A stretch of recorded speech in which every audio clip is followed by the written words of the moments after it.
एक छोटे से गांव के किनारे कच्ची मिट्टी की दीवारों और फूस की छत वाली एक झोपड़ी में रामू नाम का एक गरीब आदमी रहता था। उसकी जिंदगी संघर्षों से भरी हुई थी।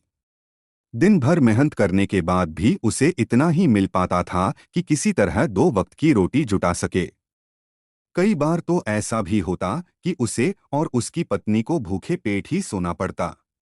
लेकिन रामू के मन में एक अजीब सी उम्मीद हमेशा रहती थी कि एक दिन उसकी किस्मत जरूर बदलेगी। एक दिन जब वह जंगल की ओर लकड़ी काटने गया हुआ था, उसने दूर से एक अजीब सी चमक देखी। पहले तो उसे लगा कि शायद सूरज की किरणें किसी पत्थर पर पड़ रही हैं, लेकिन जब वह पास गया तो उसकी आंखें फटी की फटी रह गईं। वहां एक लड़की बैठी थी, बहुत सुंदर, बिल्कुल इंसान जैसी, लेकिन उसकी त्वचा सोने की तरह चमक रही थी। उसका चेहरा शांत था, लेकिन आंखों में एक गहरी उदासी छुपी हुई थी। रामू घबरा गया, लेकिन हिम्मत जुटाकर उसने पूछा, तुम कौन हो? लड़की ने धीमी आवाज में कहा, मैं भी तुम्हारी तरह इंसान हूं। बस मेरी किस्मत ने मुझे ऐसा बना दिया है। रामू को उस पर दया आ गई। उसने सोचा कि चाहे जो भी हो, यह लड़की अकेली और असहाय है। उसने उसे अपने साथ चलने को कहा। कुछ ही दिनों में दोनों के बीच एक अपनापन सा हो गया और उन्होंने शादी कर ली। शुरू में सब ठीक था, लेकिन गरीबी का बोझ अब भी उनके सिर पर था। रामू दिन रात मेहनत करता, लेकिन हालात में ज्यादा बदलाव नहीं आता। एक दिन जब घर में खाने को कुछ भी नहीं बचा था, रामू बहुत दुखी होकर बैठा था। उसकी पत्नी ने उसे समझाने की कोशिश की, लेकिन वह टूट चुका था। उसने कहा, मैं बहुत गरीब हूं, मैं तुम्हें खुश नहीं रख पा रहा।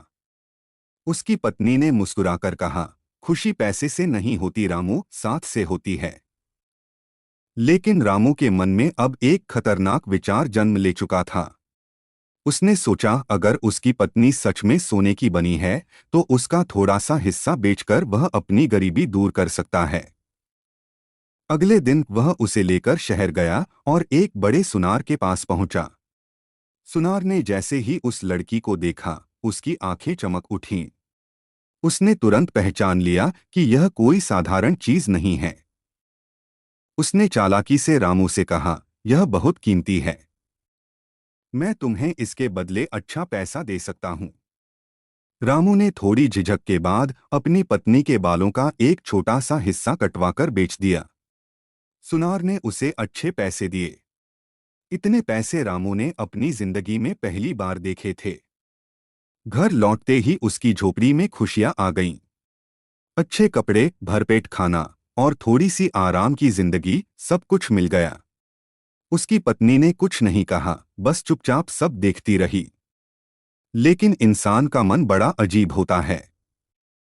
जहां जरूरत खत्म होती है, वहीं लालच शुरू हो जाता है। कुछ ही दिनों बाद रामू के मन में फिर वही विचार आया, अगर थोड़े से सोने से इतना पैसा मिला, तो पूरी सोने की लड़की से कितना मिलेगा। अब उसका दिल और दिमाग दोनों लालच से भर चुके थे। उसने अपनी पत्नी की आंखों में देखा, लेकिन इस बार उसे वहां प्यार नहीं, बल्कि अवसर दिखाई दिया। एक दिन वह उसे फिर से उसी सुनार के पास ले गया। पत्नी ने रास्ते में पूछा, कहाँ जा रहे हैं हम? रामू ने नजरें चुराते हुए कहा, बस एक काम है। सुनार ने उन्हें देखकर मुस्कुराते हुए स्वागत किया। रामू ने भारी दिल से, लेकिन लालच से भरे मन के साथ कहा, मैं इसे बेचना चाहता हूं।